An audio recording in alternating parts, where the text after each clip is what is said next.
center market is en route to $6 billion in capital commitments by 2026. Joining me now is Todd Coleman, CEO and President of eStruxture Data Centers, a data center business that has stayed local and runs today 15 data centers out of Canada's major metros. Todd, thank you so much for talking to me here at Hawaii PTC. Thanks for having me. We don't get this sort of background often. Yeah, for sure. If you had to compare the Canadian data center market to mature markets anywhere in the world, where would you say Canada, what market would you choose, and where you would say Canada is in that journey to become as big as that market? Well, I think about Canada based on the individual markets, so sort of less macro and more micro. You take a market like Montreal, it's been compared to Ashburn in its infancy, so nowhere close to the maturity of Ashburn, but an expectation just given its proximity to the east coast of the United States, cost of power, low cost of land, etc. I think it's far off from that, but on a maturation cycle, you're probably looking at comparing like a Montreal to a Dallas, for example. It's hard to compare when you think about rest of the world and all the other markets. Montreal is probably the most mature from a hyperscale data center perspective. Toronto's kind of the telecom hub, commercial hub of Canada, but smaller data center deployments, literally driven off of the price of power. It tends to be about 2.5, 3 times more expensive power-wise compared to Montreal. And then the further you go to Western Canada, the more immature it is, but evolving, particularly over the last 24 months. Okay, but $6 million is quite a lot. This is what analysts are kind of projecting in terms of capital commitment that goes into the country as a whole. What would you say makes Canada such an attractive investment destination for investors in the sector today? Well, I think it's multifaceted. First off, location. It's close proximity to the United States, but it's not the United States. So it's good to be north of the border. Very important to put that out there. For a whole host of reasons, not the least of which Patriot Act. You got taxation issues and other issues that others are concerned about. The more that data protection is driven, Canada's at the forefront of data sovereignty, and so that's an important part where you're seeing more and more cloud providers that are committing to keeping your data either north of the border or south of the border, and so that becomes important. Obviously, latency and eyeballs becomes more important, right? Yeah. No longer are we backhauling data. And then one of the biggest attributes, depending on which market you're in within Canada, is the cost of power. So, take Montreal or take Quebec or BC by way of example. It's 95 to 99% hydroelectric power. And so the cost in a US dollar comparison, for example, Quebec is around 3 cents US dollars a kilowatt hour if you're operating at scale.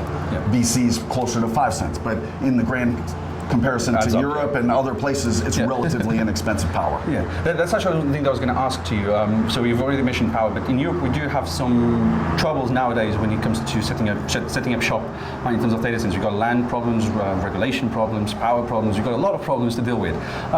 Does Canada have any challenges?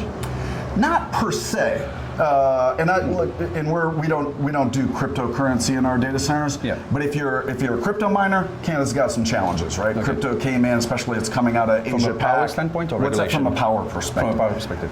Driven in part out of relationships. So you go back to 2018 and the first meltdown. So there's a lot of relationship issues there. But concerns that the cryptocurrency miners were going to come in and take over the power. But for that, not really an issue. Most of the utility providers are fairly progressive. They want data centers. They like the opportunity associated with data centers. The cities around them like data centers. They know the attraction, the magnetic attraction of bringing in high-paying tech jobs associated with it. So generally speaking, not an issue. From a land perspective, obviously, you always have an issue around land when you're in major cities, but once you get outside of those cities, land isn't in abundance. And Canada has a lot of land. Has a lot of land and a low population. So those are less issues for Canada that you're probably seeing in the rest of the world. Okay, and eStruxture data centers, you've got 15 sites. You've got 5 sites in Montreal, 5 in Toronto, 3 in Vancouver, and 2 in Calgary. Why have you stayed just in Canada? Why have you never crossed the border? Look, it's funny because I'm an American and I'm the only American shareholder in the business. But we've committed to being 110% focused on Canada with an asterisk. Never say never about going anywhere else. But look, part of our value prop is we know Canada.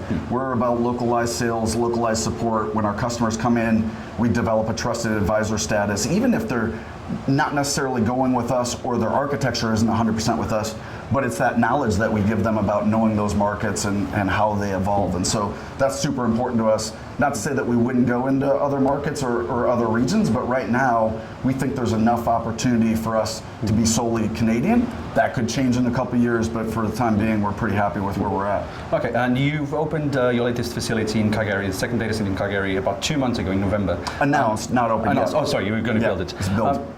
So give us a timeline for that project. When is it going to be built and be opened? And what's next? What other geographies are you looking at? Look, at this point, we've done a lot of inorganic acquisition and growth in the last 4 years. We're going much deeper organically into the markets in which we operate in. Not to say that we wouldn't add additional markets, but for example, so Calgary timeline, that'll come online in Q4 of 2022.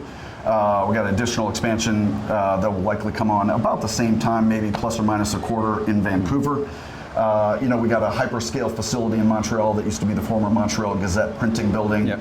30 megawatts, 190,000 square feet. We're probably phase 4 of 7 or 8 phases in. Okay. And so we'll go deeper there. So 2022 is a big capital investment year in terms of expansion and creating more capacity across our platform. Can we have a dollar figure? How much money are you bringing out there? Yeah, I'll put it in the couple $100 million category. Yeah. Okay, that's good. Who are your investors? Like, who's bringing the money for this expansion? Yeah, so we got a number of investors, but sort of 3 main investors that are driving it. One is the Caisse de Depot, which is the second largest pension fund based in Quebec. We have Fengate Capital out of Toronto. We sit in both their private equity fund and their infrastructure fund. And we got Canderel, that's based out of Montreal, real estate development and management firm. So 3 main investors, that's where our capital is coming from. From a debt facility perspective, we have a rather large facility with Deutsche Bank that's been syndicated, but with a number of other banks. So well capitalized at this point. You're right up there with the investment trends. Yeah, no. seems like once a year we're looking at renewing and expanding just based on growth, but those are good problems to have. Yeah. If you look at eStruxture in 5 years' time, let's say 5 years' time, are we looking at a $1 billion investment type of company? Oh, for sure. I'd have to run the calculations, but I suspect we're there today in the first. We're not even to our 5th year anniversary, so we're probably pushing about $1 billion of total investment. And certainly as you take another 5 years out, our speed and cadence, even just feeding the machine in which you're growing existing customers and their own cadence. It requires capital. It doubles and triples certainly in the next 5 years. Okay, and so we are PTC 2022 in Hawaii. Again, beautiful view and the noise as well. You can hear the waves and everything. We'll be back next year. So in 12 months' time, what do you expect is going to be the major topic next year that we're going to be talking down there at the conference? Look, save for things that I view as not necessarily being in our control, which is debt markets, right? So I think there's a lot of concern about inflation and what that does to the debt markets and interest rates, and that will, in a capital-intensive like data centers, that's the sort of unknown that people are evaluating. Short of that, I think 2022 is the overhang of what's happened with COVID. So we saw a lot of networks deploying because people were working from home. We saw video conferencing going on, and so that happened in 2020, 2021. But the real impact for the scale of megawatts coming online is in 2022, in my opinion. I think that's what we're going to be talking about when we come back next year, because you got to think about the multinationals weren't able to travel much in the last 20 months. And most of the time when they're looking at megawatts, unless they're already in the market and they're augmenting something that's existing, they need to travel across borders and they haven't been able to do that. I think that's 2022. Okay, just quickly on inflation. Do you see any red flags already, or what kind of red flags are you looking at? Because if we look outside our sector, simple things, go to supermarkets and you can already notice it. You want to buy a car, you already notice it. All on that on top of supply chain issues.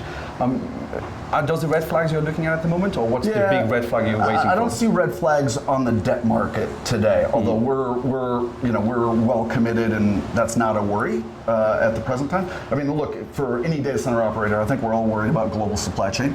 I think it's availability of what would otherwise be long lead equipment in our business is much longer lead equipment now. And so you really got to be planful, you got to be well capitalized in order to go place those orders in advance of even the need, forecasting that it's going to take significantly longer.